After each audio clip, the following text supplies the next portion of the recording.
Hey there, and welcome to Making Atuin, where we are converting Rogan, the half-orc rogue assassin thief dude, into Atuin, the half-orc wizard dude. So, I've got the mini, which is the Rogan from the Reaper Miniatures collection, and then I've got some bits and pieces which are sculling around in my bits and pieces box, which is why you always keep everything.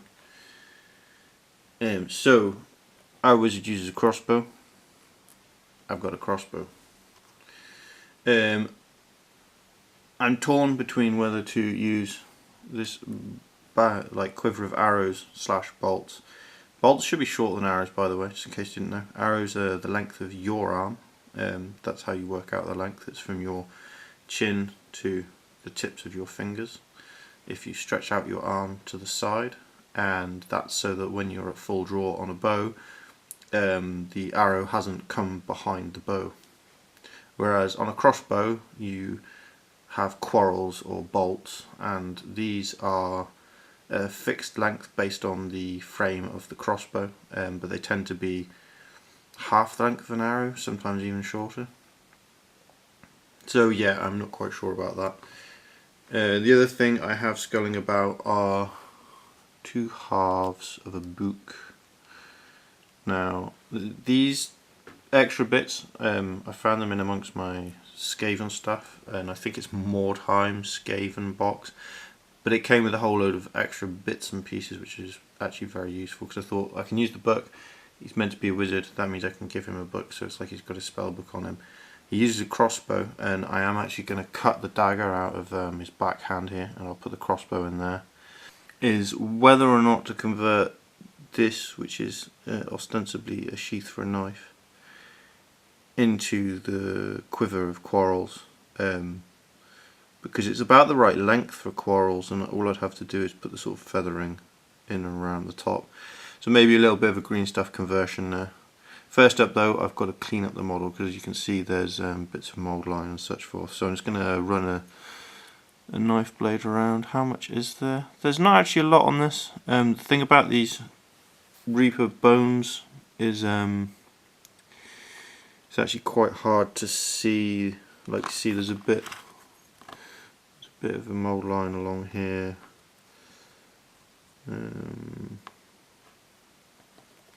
Around the edges of the knife. I will keep the front knife in his hand, I think, as well. But this one isn't too bad actually. I did notice when I was painting the last one though, where I was painting the were-crocodile, that there was more than I anticipated. So I'm just going to clean this guy up, and then I will start on the conversion process. So all cleaned up, and this is the knife that I'm going to remove to insert the crossbow, hence it's not cleaned up. I want the crossbow to be going in the hand this way. So first step, I'm going to have to cut the knife out and either cut a hole through. Sometimes I just use a scalpel, a long tipped scalpel, and rotate the blade to use it like a drill. This is just a technique I use in order to avoid travelling, because to be honest with you, I don't really like using power tools. I just don't like them. I'd prefer it if everything I did was by hand. I have seen some pretty neat hand drills being used by people as well, where it's literally just you twisting with your hand. I could maybe do with picking up one of them, but that's money I don't have right now. So maybe in the future. But yeah, so next up, just cutting this hand and making this fit. It might have to be that I have to cut the crossbow and have one end sticking out of the hand on either side. It might be that I can cut a hole just big enough. We shall see. Catch you in a second. So this is me starting to drill the hole. I've already cut away the knife, and I'm starting, and I'm just literally, I'm putting the scalpel in, I'm applying pressure, and I'm turning, and I'm partly twisting the blade in. Also, you can always cut. So I'm trying to keep this in shot for you. You can always cut away into the shape, and then that starts to form your hole for you. Now this is really hard to do with the camera in the way, so I'm going to do this off camera, but it's just to show you a little bit of like how I'm using the knife as a drill, either curving in to follow lines of the hand, trying to cut in with the blade, or just putting it in and rotating it and applying pressure.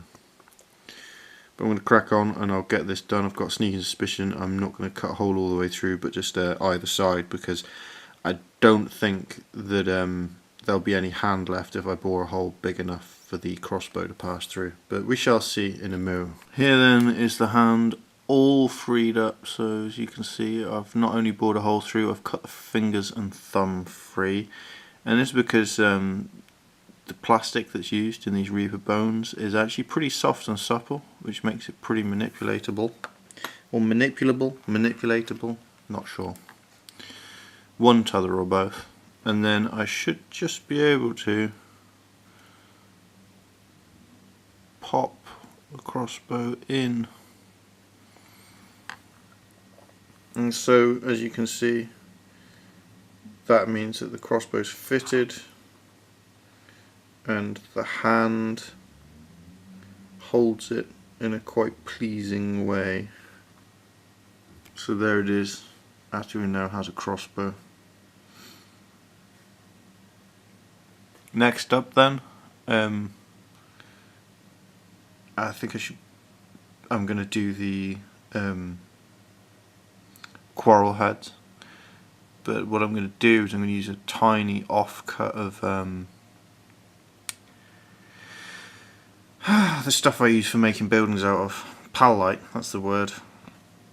So I have tons of offcuts of the stuff, so I'm going to be taking like a piece like this, and I'll trim a section of it down to match that, so it'll need chopping in half, and then and when I say in half I mean sort of that way, so it's narrower than it is, and then I'll cut some flights and stuff into it and just super glue it into place. So I'm going to get the modelling done on that and I'll show you it before I stick it into place. Okay, so here's some flights that I've made effectively just to stick out the top of his, well, what was once his dagger pouch but is now his quarrel pouch. Dagger pouch? Dagger sheath, sorry, but is now his quiver for his quarrel. For his quarrels? For his bolts, quarrels, whichever you prefer really, doesn't really matter, either of those, they're interchangeable. But yeah, I'm just going to stick these in. I mean, what you can't see right here is these are like a couple of mil across, and I've just pressed down the centre so you've got a line running down the length, sort of from here to here, and then I've just chevroned the edges, just cutting into it with a knife, and I'm hoping that this will be just enough to make them look like flights so that when they're painted it looks like a quiver. And I've decided to do this because actually I think I prefer the look of the miniature without the additional bag of bolts attached, and it's easy enough to assume that the dagger has a sheath underneath his cloak somewhere. So I'm going to attach these and I'll show you what it looks like in just a second. So here we have the flights for the quarrels all fitted in, and also the crossbow fitted in. Because of the way I did the crossbow, that's actually come out pretty good. It's glued very easily, it's all ready to paint now. And I think the flights have come out alright. It's sort of like an almost empty quiver now, because the flights of the quarrels are sort of a bit spaced out, and there's room in the quiver which would suggest that stuff's been used.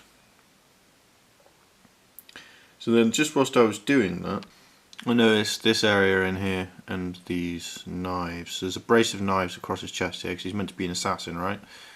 So I cut off the top of this knife, which still had like a distinct sort of handly bit sticking out, and that way it becomes sort of pouches for spell ingredients or vials for potions or what have you. And I had thought about putting in a book in here, but I decided against it. Also, there was sort of a weird lump sticking out here which looked sort of pouch-like but also muscle-like, and well, I didn't like it on the miniature, so I just cut it out, which is the great thing about working in plastic like this. So you can just modify things to suit yourselves.